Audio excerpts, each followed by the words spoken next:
अब आप मैथ्स के बनेंगे ऐसे नवाब कि लोग वैसा बनने के लिए देखेंगे ख्वाब, क्योंकि अब आ गए हैं मैथ्स के ऐसे टीचर जिसमें है सबसे अद्भुत फीचर। न क्लास में शिथिलता होगी न शोर होगा, जो टॉपिक नहीं समझ में आएगा वहाँ वंश मोर होगा। तो अब कुछ देर के लिए आकाश में उड़ती हुई काइट हो जाइए और जो लटक के झूल के बैठे हैं टाइट हो जाइए, क्योंकि अब स्टार्ट हो रहा है क्लास 12th मैथमेटिक्स का कॉन्टिन्यूटी यानी सातत्यता। और इस वीडियो को देखने से पहले हम आपसे एक बात कहना चाहेंगे कि इससे पहले का जो वीडियो है लिमिट्स, जिसमें हमने समझाया है कि लेफ्ट हैंड लिमिट क्या होती है, राइट हैंड लिमिट क्या होती है, उस वीडियो को जरूर देख लें एक बार और तब इस वीडियो पे आएँ। चलिए बिना देरी किए हुए हम लोग अपना सबसे पहला टॉपिक स्टार्ट कर रहे हैं, जो कि है कॉन्टिन्यूटी। यानी हम लोग इसमें जानेंगे कि एक कॉन्टिन्यूअस फंक्शन किसे कहते हैं, सतत फलन हम लोग किसे कहते हैं। बहुत ध्यान से समझिएगा। देखिए परिभाषा कहती है कि यदि किसी फलन का आरेख यानी किसकी चर्चा कर रहे हैं हम लोग, ग्राफ की चर्चा कर रहे हैं। यदि किसी फलन का आरेख कहीं पर भी नहीं टूटता है तो इस फलन को हम लोग क्या बोलते हैं, सतत फलन बोलते हैं। कहीं पर भी नहीं टूटता है, इसका मतलब ये कि उसका अगर ग्राफ हम लोग बना रहे हैं और उस ग्राफ को बनाने के लिए हमें पेन नहीं उठाना पड़ रहा है, इसका मतलब वो बीच में कहीं भी टूटा हुआ नहीं है। और ऐसे फंक्शन को हम लोग क्या बोलेंगे कि वो एक सतत फलन है। आई बात समझ में? चलिए जैसे हमारे पास सबसे पहला एग्जांपल क्या है, fx = sin x। ये एक फंक्शन है, इसको इस तरह भी लिख सकते हैं कि y = sin x, ऐसा भी हम लोग लिख सकते हैं। बात समझ में आ रही है? आइए इसको ग्राफ को हम लोग अच्छे से देखते हैं और देखते हैं कि ये जो फंक्शन है ये कॉन्टिन्यूअस फंक्शन है या डिसकॉन्टिन्यूअस, यानी सतत फलन है या असतत फलन है। देखिए सबसे पहले तो आप जान रहे हैं ये वाला जो पॉइंट है ये तो क्या है, 0। ये वाला पॉइंट क्या हो जाएगा, 0 हो जाएगा। अच्छा ये वाला जो पॉइंट है ये क्या हो जाएगा, ये हो जाएगा π/2 हो जाएगा। ये वाला जो पॉइंट है ये क्या हो जाएगा, ये पाई हो जाएगा। ये वाला पॉइंट क्या हो जाएगा, ये हो जाएगा 3π/2 और ये वाला पॉइंट आपका 2π हो जाएगा। और इस तरह से ये पॉइंट्स आगे बढ़ते जाते हैं। अच्छा इस वाले पॉइंट्स की अगर बात करें ये हो जाएगा -π/2। ये वाला पॉइंट हमारा क्या हो जाएगा, -π हो जाएगा। ये वाला पॉइंट क्या हो जाएगा हमारा, -3π/2 हो जाएगा। और ये वाला पॉइंट हमारा क्या हो जाएगा, -2π हो जाएगा। और इस तरह से ये पॉइंट बढ़ते जाते हैं। बात समझ में आ रही है? चलिए अब इस ग्राफ को हम लोग देखते हैं। देखिए कैसे इसका ग्राफ बनता है।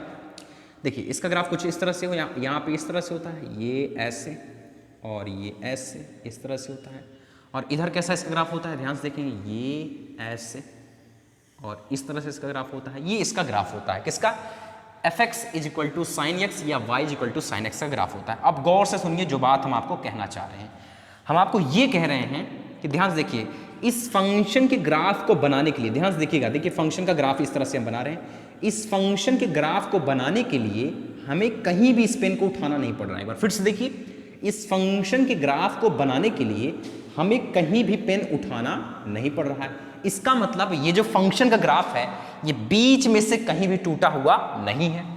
तो इसलिए इस फंक्शन को हम लोग कैसा बोलेंगे कि ये कैसा फलन होता है, बोलिए, सतत फलन होता है, यानी कॉन्टिन्यूअस फंक्शन होता है। तो fx = sin x is example of continuous function. आइए ऐसे और एग्जाम्पल देखते हैं। जैसे हमारे स्क्रीन पर सेकंड एग्जाम्पल ये है, इसको हम लोग क्या बोलते हैं, चर घातांकीय फलन। चर घातांकीय फलन यानी एक्सपोनेंशियल फंक्शन हम लोग इसे कहते हैं। अच्छा अब ध्यान से देखिएगा इसको, देखिए इसको हम लोग लिख क्या सकते हैं, इसको लिख सकते हैं y = e⁻x लिख सकते हैं। अब गौर कीजिएगा ये कि यदि x की जगह हम लोग क्या पुट करते हैं, 0। अगर x की जगह, यहाँ x की जगह हम लोग 0 पुट कर रहे हैं तो किसी भी नंबर की पावर 0 1 होता है। तो इसका मतलब यहाँ से हमें y = क्या मिल जाएगा, 1 मिल जाएगा। बात समझ में नहीं आ रही है? अच्छा और भी जैसे, अब जैसे x की वैल्यू 1 पुट कर दें तो y हमें क्या मिल जाएगा, देखिए x की वैल्यू अगर 1 पुट कर दें तो y की वैल्यू क्या मिल जाएगी, हमें y की वैल्यू e मिल जाएगी, यानी 2 पॉइंट समथिंग मिल जाएगा।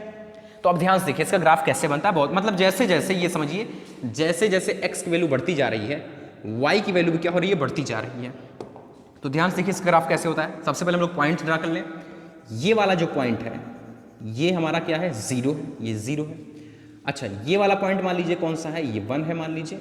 ये वाला पॉइंट क्या है, 2 है। अरे कुछ ऐसे पॉइंट मान लीजिए, ये वाला पॉइंट क्या है आपका, 1 है। ठीक है, वैसे काम तो जिससे है उससे काम कर लें हम लोग। कैसा काम है देखिएगा ध्यान से। कह रहा है कि जब x = 0 तो y = 1 है, और कह रहा है कि जैसे जैसे x का मान बढ़ता जाएगा वैसे वैसे y का मान बढ़ता जाएगा। तो जब x बराबर 0 है, जब x बराबर 0 है तो y का मान उस समय कितना है बोलिए 1 है। भाई ये x डैश है और ये y डैश है। आ रही बात समझ में? तो जब x का मान 0 तो y का मान कितना है 1, तो ये वाला पॉइंट हमारा इसका मतलब क्या हो गया 0,1 हो गया। अब इसका ग्राफ और इस तरह से जैसे जैसे x का मान बढ़ाएंगे y का मान बढ़ता जाएगा। तो आप जानते हैं कि इसका ग्राफ कुछ हमें इस तरह से प्राप्त होता है ना। तो अब जो बात आपको बता रहे हैं, बताइएगा क्या इस फंक्शन के ग्राफ को बनाने के लिए हमें कहीं भी पेन उठाना पड़ रहा है क्या? देखिए फिर से ध्यान से, इस फंक्शन के ग्राफ को बनाने के लिए हमें कहीं भी पेन उठाना नहीं पड़ रहा है। तो इसका मतलब कि ये जो फंक्शन का ग्राफ है ये कहीं पर भी बीच में टूटा हुआ नहीं है। तो ऐसे फलन को हम लोग कैसा बोलते हैं कि ये किस प्रकार का फलन है? ये एक सतत फलन है। आई बात समझ में?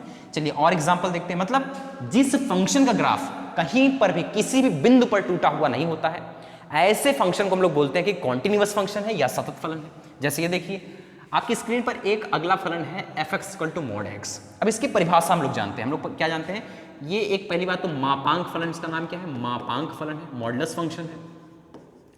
अब देखिएगा ध्यान से, इसकी परिभाषा भी हम लोग बहुत आगे काम देगा। तो परिभाषा तो सब लोग जानते ही हैं, क्या f(x) = mod x की डिफिनेशन क्या होती है कि जब x की वैल्यू ग्रेटर देन या इक्वल टू 0 होती है तो जो x की जगह रखेंगे वही हमको इस तरह से मिल जाएगा। और जब x लेस देन 0 यानी x कोई निगेटिव वैल्यू रखते हैं, x मान लीजिए कोई निगेटिव वैल्यू है, तो उस निगेटिव वैल्यू को एक नया माइनस मिलता है और वो निगेटिव वैल्यू क्या हो जाती है? पॉजिटिव हो जाती है। और ये किसका डिफिनेशन है? ये हमारे मापांक फलन यानी मॉडुलस फंक्शन का डिफिनेशन है। आइए इसके ग्राफ पे हम लोग नजर डालते हैं। ग्राफ इसका कैसा होगा? तो कुछ पॉइंट्स पहले बना लें। ये वाला जो आपका पॉइंट है, ये पॉइंट हमारा कौन सा है? ये 0 है। अब आप लोग जानते हैं इस फंक्शन का ग्राफ कैसा होता है, ये आपको पता है। किस तरह से होता है? कुछ इस तरह से होता है और कुछ इस तरह से होता है ना। अब जो बात हम आपको समझाना चाह रहे हैं उस बात पर फोकस कीजिएगा। क्या? अब देखिए इस फंक्शन के ग्राफ को बनाने के लिए क्या हमें पेन उठाना पड़ रहा है? ये देखिए हम ग्राफ बना रहे हैं इस तरह से। देखिएगा इस फंक्शन के ग्राफ को बनाने के लिए कहीं पर भी, देखिए फिर से एक बार, कहीं पर भी हमें पेन उठाना नहीं पड़ा। तो एक ऐसा फंक्शन जिसका ग्राफ बनाने के लिए कहीं पेन उठाना नहीं पड़ रहा है, इसका मतलब वो कहीं पर भी टूटा हुआ नहीं है। और ऐसे फंक्शन को हम लोग क्या बोलते हैं कि वो एक किस तरह का फलन है? सतत फलन है। कैसा फलन है बताइए? सतत फलन है। भाई एक्सिस आप जानते हैं, ये कौन सा है? ये x है, ये x डैश, ये y डैश है। तो आप समझ चुके हैं एक सतत फलन किसे कहेंगे? एक ऐसा फलन जिसका ग्राफ किसी भी बिंदु पर टूटा हुआ नहीं होता है, उसे हम लोग सतत फलन कहते हैं। आइए अब बारी आती है डिसकंटीन्यूअस फंक्शन को समझने के लिए कि ये असतत फलन क्या होता है। तो कह रहा है कि यदि किसी फलन का ग्राफ यानी आरेख कम से कम एक बिंदु पर, ज्यादा से ज्यादा कुछ भी हो सकता है, पर कम से कम यदि एक बिंदु पर टूटता है तो ऐसे फंक्शन को, ऐसे फलन को हम लोग क्या बोलते हैं कि वो असतत फलन है। बात समझ में आ रही है? जैसे सबसे पहला एग्जांपल हमारे पास क्या है? Reciprocal function f(x) = 1/x। इसको ऐसे भी लिख सकते हैं क्या? y = 1/x भी लिख सकते हैं। बात समझ में आ रही है? और आप जानते हैं x ≠ 0 होता है यहाँ पर, क्योंकि 0 हो जाएगा तो डिफाइंड नहीं होता, ये आपको पता है। तो आइए देखिए, सबसे पहले इसका ग्राफ आपको पता है कैसे इसका ग्राफ बनता है, तो ध्यान से देखिएगा। ये हमारा जो एक्सिस है ये है x, ये x है और ये क्या है? x डैश है। ये y है और ये क्या है? y डैश है। आपको क्लास 11 में सिखाया गया था कि ये इनफाइनाइट से इस तरह से चल रहा है और ये इस तरह से यहाँ पर होता है।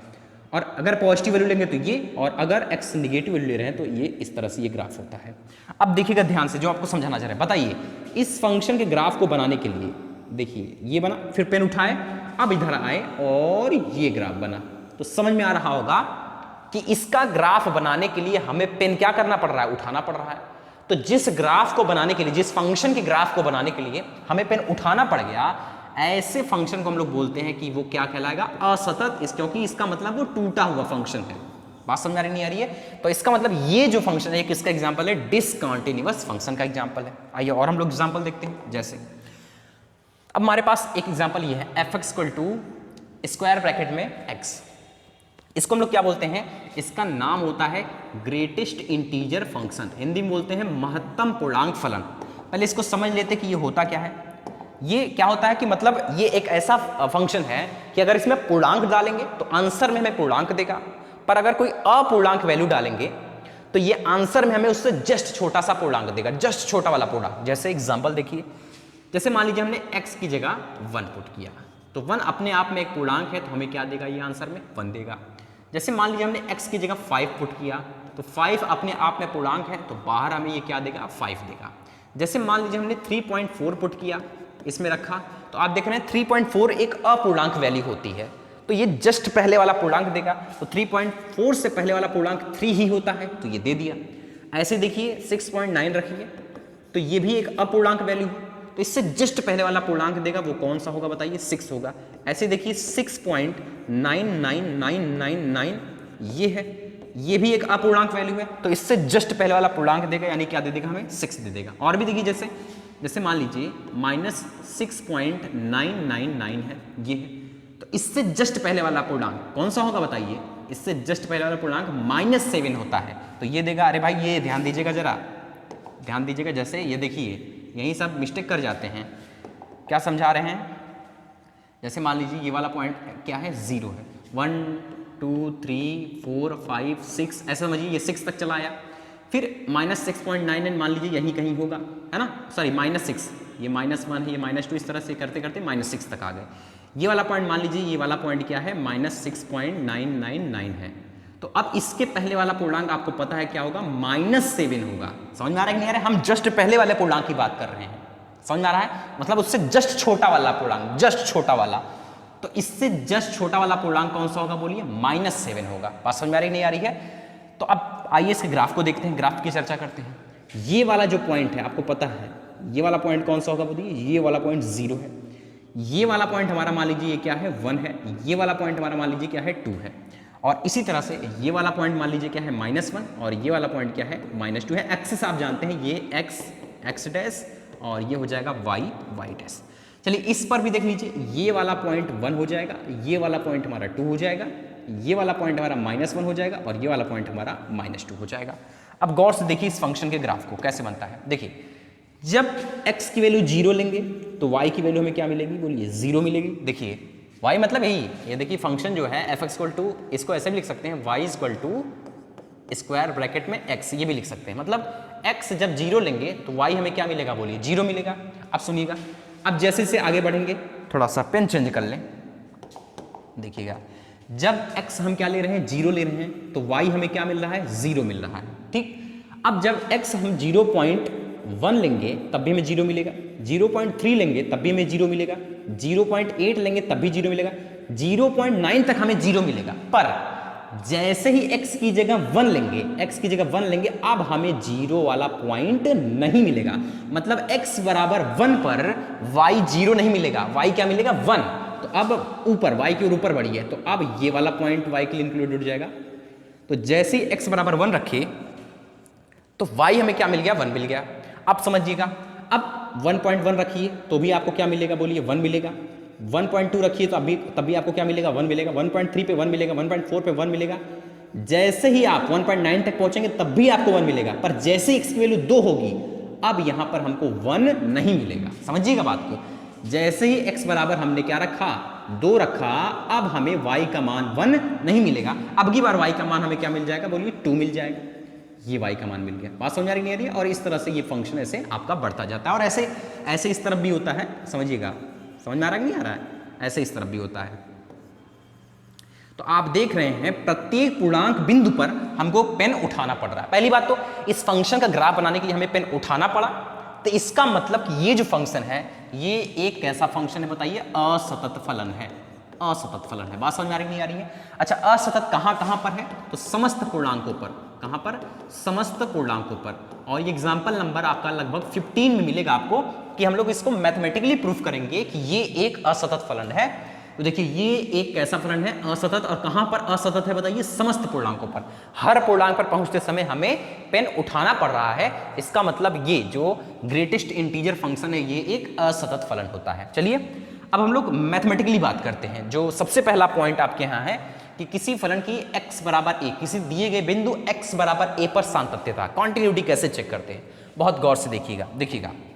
जैसे मान लीजिए सबसे पहले ये क्या है, ये है x और ये क्या है x डैश, और ये है y और ये क्या है y डैश। मान लीजिए कि ये हमारा एक फंक्शन इस तरह से है। बात समझ आ रही नहीं आ रही है। और समझिएगा यहाँ पर एक पॉइंट हम ले रहे हैं, ये x बराबर a हमारा बिंदु है, ध्यान दीजिएगा। और हम आपको कहना चाह रहे हैं कि इसका जो फंक्शन का मान है उसको भी आपको बता दे रहे हैं। फंक्शन का मान भाई किस पॉइंट पर मिलेगा, यहीं पर मिलेगा, x बराबर a पर बता रहे हैं आपको फंक्शन का मान क्या है। मान लीजिए ये वाला ये जो है ये x बराबर a पर फंक्शन का मान है, फिर ध्यान से देखिए ये जो है x बराबर a पर फंक्शन का मान है। अब ध्यान समझिएगा जो बातें हम यहाँ आपको बताने चल रहे हैं, गौर से एकदम। हम कह रहे हैं कि कोई भी फंक्शन, कोई भी दिया गया फंक्शन x बराबर a पर, देखिए दिए गए बिंदु की ही बात कर रहा है ना, कोई भी फंक्शन x बराबर a पर कॉन्टिन्यूअस यानी सातत्य तभी और तभी कहा जाएगा जब उसके लेफ्ट साइड का पड़ोसी यानी नेबरहुड, उसके राइट साइड का पड़ोसी यानी नेबरहुड, और x बराबर a पर फलन का मान, ध्यान से एकदम देखिएगा, x बराबर a पर फलन का जो मान है वो तीनों के तीनों एक ही लाइन में होंगे, तभी और तभी उस फंक्शन को हम कैसा बोलेंगे कि उस बिंदु पर कॉन्टिन्यूअस है।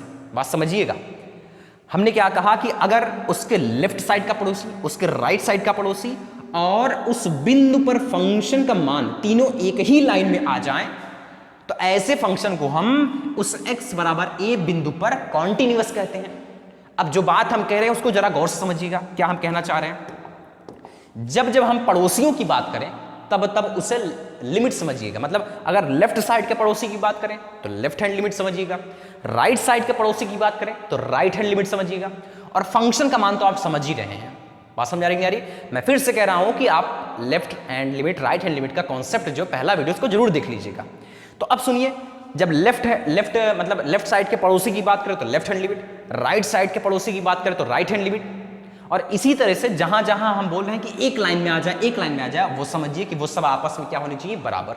अब फिर समझिए, हमने सबसे पहले क्या कहा कि लेफ्ट साइड का पड़ोसी, यानी हमने किसकी चर्चा की बताइए, लेफ्ट हैंड लिमिट की चर्चा की।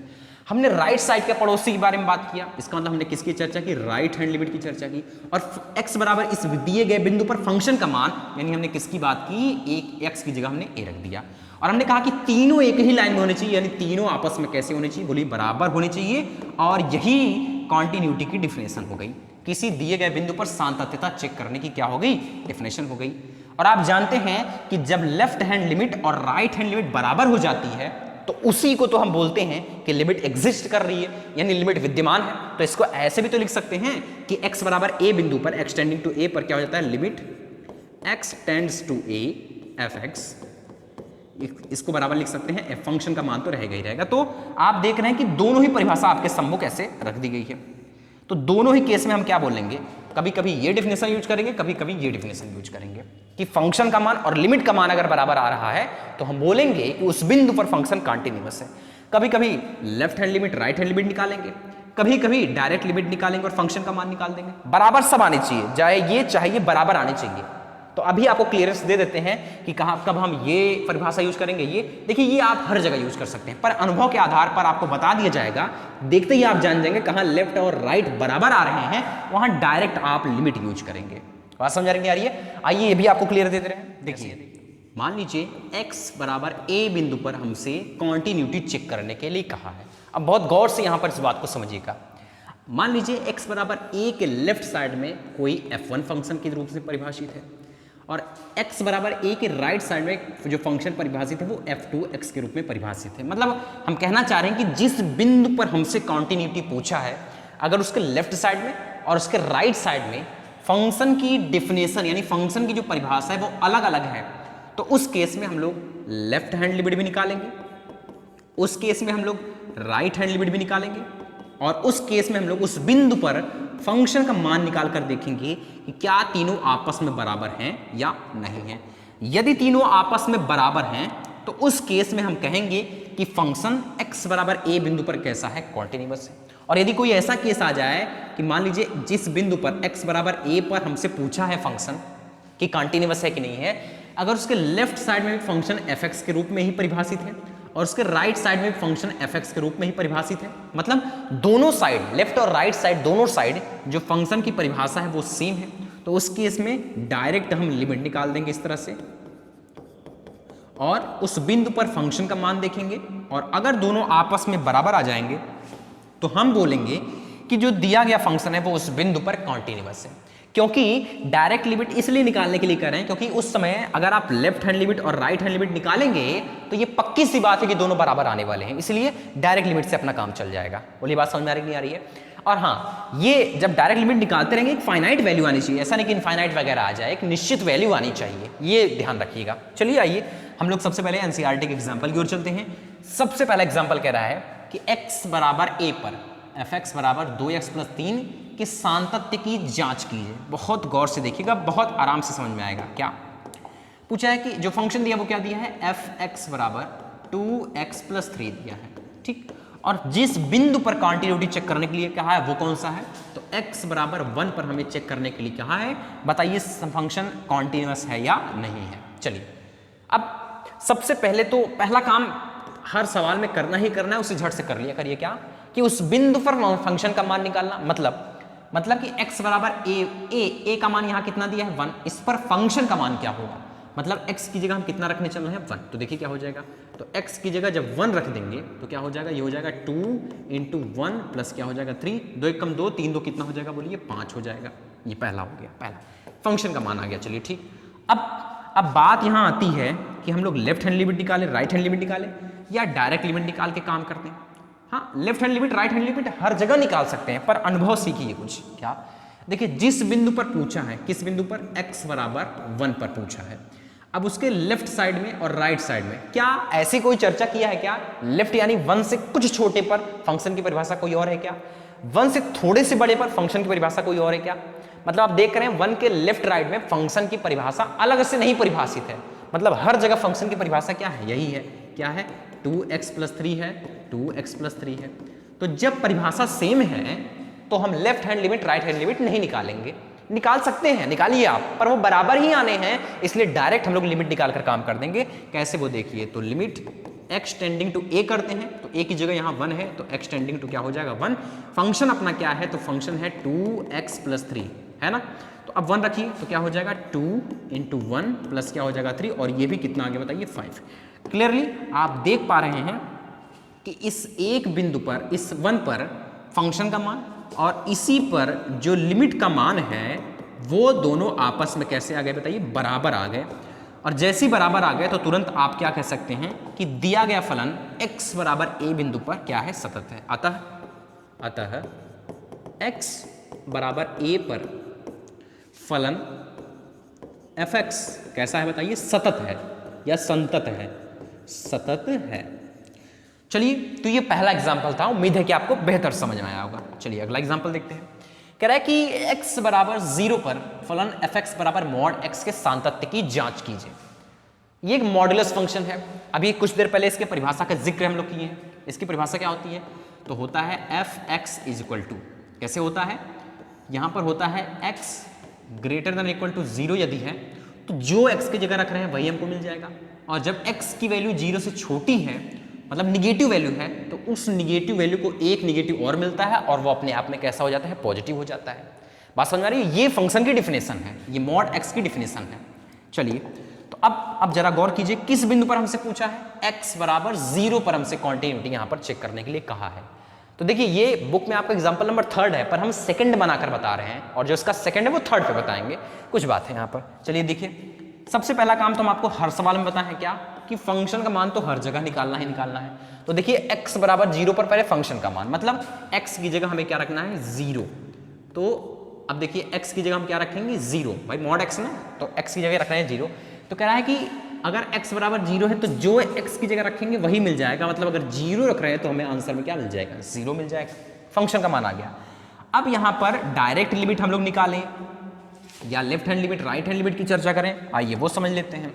जिस बिंदु पर पूछा है वो क्या है, x बराबर 0। अब जरा देखिए, फंक्शन कह रहा है कि जब x की वैल्यू 0 से छोटी है तो फंक्शन -x के रूप में परिभाषित है।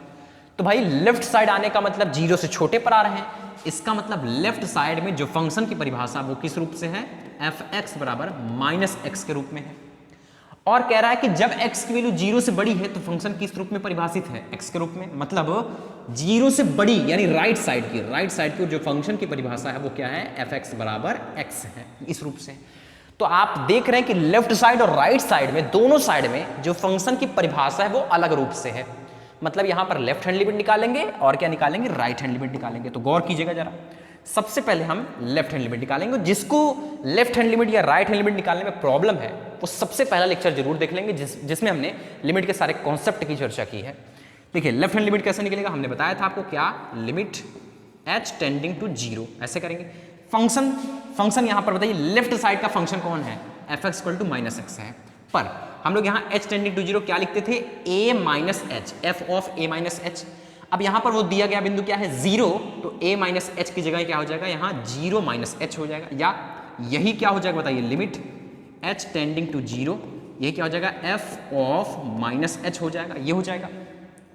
अब कह रहा है कि लेफ्ट साइड का फंक्शन हमारा क्या है, fx बराबर -x है, मतलब x की जगह जो रखेंगे उस x को एक एक्स्ट्रा माइनस मिल जाएगा। चलिए ठीक है, तो इसका मतलब x की जगह हम क्या रखने चल रहे हैं, -h, और इस -h को एक एक्स्ट्रा माइनस मिलने जा रहा है, तो क्या हो जाएगा, ये हो जाएगा लिमिट h टेंडिंग टू 0, इसको एक एक्स्ट्रा माइनस मिलेगा तो ये इस तरह से हो जाएगा, ये -h।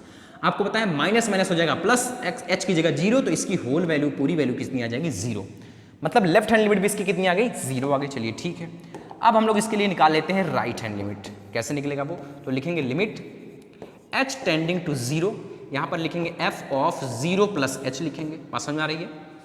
तो 0 प्लस h का मतलब क्या है, h ही है, तो राइट साइड में फंक्शन की परिभाषा क्या है, f(x) = x, यही परिभाषा है। तो हम लोग क्या लिखेंगे लिमिट h टेंडिंग टू 0, जो x की जगह रखेंगे वही हमें फिर से मिल जाएगा। तो देखिए x की जगह रखने चल रहे हैं h, तो हमें फिर से क्या मिल जाएगा, h मिल जाएगा, और h की जगह 0, तो ये भी क्या आ गया, 0।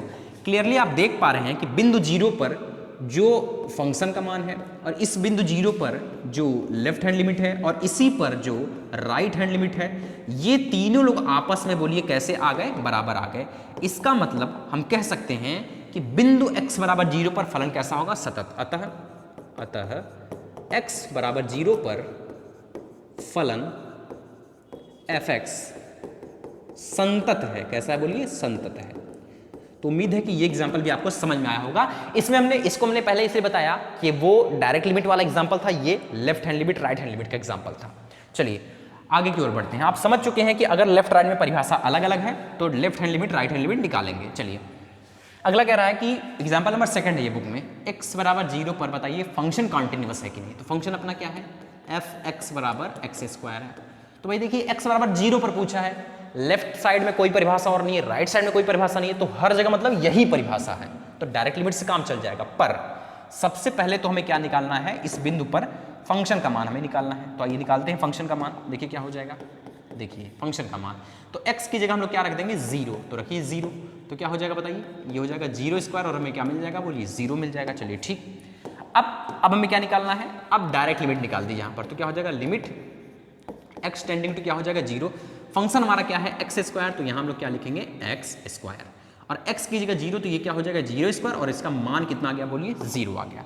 अब जरा गौर से देखिएगा, बिंदु 0 पर जो फंक्शन का मान आया और इसी पर जो लिमिट का मान आया, यानी limit x tending to 0 x², इसका जो मान आया, ये दोनों लोग आपस में कैसे आ गए, बोलिए बराबर आ गए।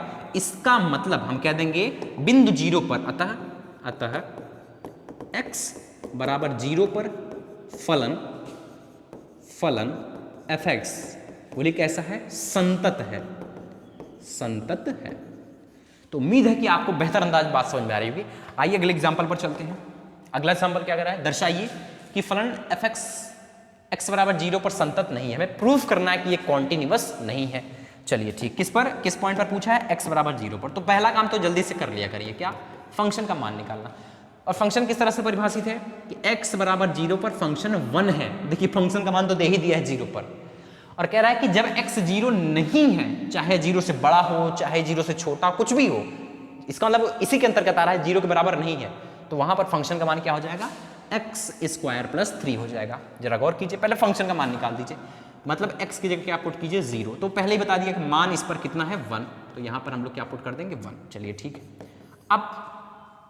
अब लेफ्ट हैंड लिमिट निकाले, राइट हैंड लिमिट निकाले या डायरेक्ट लिमिट निकाले, आइए उसकी चर्चा करते हैं। देखिए क्या हो जाएगा, देखिएगा किस बिंदु पर पूछा है वो गौर कीजिएगा। हमसे यहाँ पर पूछा है x बराबर 0 पर। देखिए हम पॉइंट क्या ले रहे हैं, x बराबर 0 पर हमसे पूछा है। तो देखिए 0 के लेफ्ट मतलब 0 से थोड़ा सा छोटा, और 0 के राइट मतलब 0 से थोड़ा सा बड़ा, और ये दोनों ही केस किसके अंतर्गत आ रहे हैं कि x 0 के बराबर नहीं है। भाई 0 से छोटा वाला भी तो 0 के बराबर नहीं है और 0 से बड़ा वाला भी 0 के बराबर नहीं है, तो इसका मतलब लेफ्ट साइड में भी फंक्शन की परिभाषा क्या होगी, x स्क्वायर प्लस 3 होगी, और राइट साइड में फंक्शन की परिभाषा क्या होगी, x स्क्वायर प्लस 3 होगी। दोनों साइड फंक्शन की परिभाषा यही है, तो इसका मतलब परिभाषा अब की बार दोनों तरफ सेम है, तो डायरेक्ट लिमिट से हमारा काम चल जाएगा। तो चलिए लिमिट निकाल दीजिए, क्या हो जाएगा, लिमिट x कहाँ टेंड कर रहा है 0 की तरफ, और फंक्शन हमारा क्या है x स्क्वायर प्लस 3 है, तो क्या हो जाएगा, ये हो जाएगा 0 स्क्वायर प्लस 3, आंसर इसका कितना आ जाएगा बोलिए 3। क्लियरली आप देख पा रहे हैं कि इस बिंदु 0 पर जो फंक्शन का मान है और इसी पर जो लिमिट का मान है वो दोनों आपस में बराबर नहीं है। इसका मतलब अब की बार हम कह सकते हैं कि x बराबर 0 पर, अतः x बराबर 0 पर फलन fx संतत नहीं है या असतत है, जो लिखना हो लिख लीजिए, संतत नहीं है या असतत है, दोनों ही बात आप लिख सकते हैं। बात समझ में आ रही होगी। आइए अगले वीडियो पर चलते, अगले एग्जाम्पल पर चलते हैं। एग्जाम्पल नंबर 5 कह रहा है कि उन बिंदुओं की जांच कीजिए जिन पर अचर फलन कांस्टेंट फंक्शन संतत है, कॉन्टिन्यूअस है। बड़े गौर से देखिएगा, फंक्शन क्या दिया है, f(x) बराबर k दिया है, ये फंक्शन हमें दिया है। गौर से देखिएगा, ये कांस्टेंट फंक्शन है, मतलब x की जगह आप कुछ भी पुट कीजिए, वो आपको हमेशा एक कांस्टेंट सी वैल्यू k ही देगा। और आप देख पा रहे हैं इस x की जगह आप कुछ दुनिया की कोई भी वास्तविक संख्या रख सकते हैं, मतलब ये जो दिया गया फलन है समस्त वास्तविक संख्याओं के लिए परिभाषित है। तो कैसे लिखेंगे, गौर कीजिएगा जरा, लिखेंगे दिया गया फलन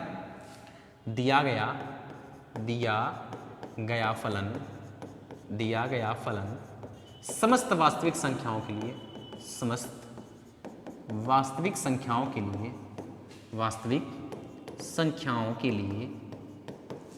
परिभाषित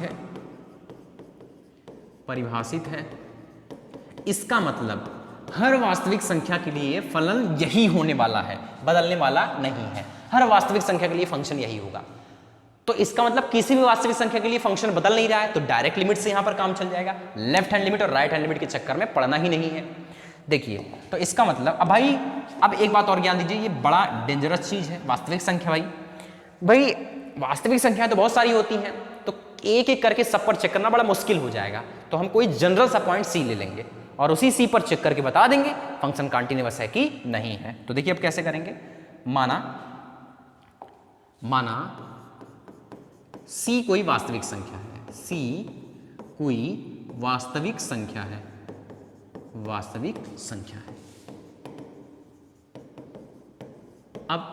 अब सबसे पहला काम क्या करते हैं, फंक्शन का मान निकालते हैं। तो देखिए क्या हो जाएगा, तो x की जगह हम क्या रखेंगे, c रखेंगे। तो भाई कुछ भी रखिए, आंसर तो हमें क्या मिलेगा, k मिलेगा। अब डायरेक्ट लिमिट से काम हो जाएगा यहाँ, तो लिमिट x क्या है बोलिए, यहाँ पर टेंड्स कर रहा है किधर, c की तरफ। फंक्शन हमारा क्या है k, तो देखिए ये भी क्या आ गया बोलिए, k आ गया। तो क्लियरली आप देख पा रहे हैं कि इस बिंदु c पर जो फंक्शन का मान है और इसी बिंदु पर जो लिमिट का मान है वो दोनों आपस में बोलिए कैसे आ गए, बराबर आ गए। तो इसका मतलब अब हम कह सकते हैं, अतः ये जो दिया गया फंक्शन है समस्त वास्तविक संख्याओं के लिए क्या होगा, सतत होगा। आइए आज के लास्ट एग्जाम्पल पर चलते हैं। कह रहा है कि सिद्ध कीजिए कि वास्तविक संख्याओं के लिए तत्समक फलन आइडेंटिटी फंक्शन f(x) बराबर x क्या होगा, संतत होगा। देखिए समस्त वास्तविक संख्याओं के लिए चेक करने के लिए कहा है, एकदम पुराने क्वेश्चन की तरह है, पिछले वाले की तरह। भाई वास्तविक संख्या तो इतनी सारी होती है, एक एक करके चेक करना बड़ा मुश्किल होगा। तो हम कोई जनरल सा पॉइंट क्या मान लेंगे, c मान लेंगे। तो क्या हो जाएगा, माना c कोई वास्तविक संख्या है,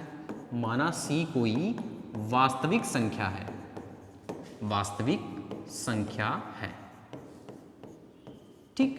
अब हमने देखा यहां पर c क्या हो गया, कोई वास्तविक संख्या हो गया। चलिए ठीक है। तो अब देखिए भाई समस्त वास्तविक संख्याओं के लिए फंक्शन यही डिफाइंड है, मतलब लेफ्ट राइट की चर्चा नहीं, हर जगह फंक्शन सेम है, कहीं बदल ही नहीं रहा है, तो डायरेक्ट लिमिट से काम चल जाएगा। तो सबसे पहला काम, फंक्शन का मान निकालिए c पर। तो x की जगह हम रखेंगे c, बाहर क्या मिल जाएगा, c। डायरेक्ट लिमिट का मान निकाल दीजिए, तो क्या हो जाएगा, limit x tending to c। Function हमारा क्या है, x। देखिए इसका भी मान क्या आ गया, x आ गया। तो अब क्लियरली आप देख पा रहे हैं कि इस बिंदु पर c पर जो फंक्शन का मान है और इसी पर जो लिमिट का मान है, ये दोनों आपस में बोलिए कैसे आ गए, बराबर। इसका मतलब हम कह सकते हैं कि दिया गया फलन, नीचे लिख सकते हैं, समस्त वास्तविक संख्याओं के लिए संतत होगा। तो ये कुछ एक एग्जाम्पल थे कि किसी बिंदु पर कंटिन्यूटी हम लोग कैसे चेक करते हैं। और इस वीडियो में इतना ही करते हैं। अगले वीडियो में क्या होगा कि कोई बिंदु नहीं देगा, डायरेक्ट आपको फंक्शन पकड़ा देगा, बोल देगा बताइए कॉन्टिन्यूअस है कि नहीं। तो अगले वीडियो पर उस पर चर्चा करेंगे। पढ़ते रहिए, कई बार इस एग्जाम्पल को लगाइए। Bye bye.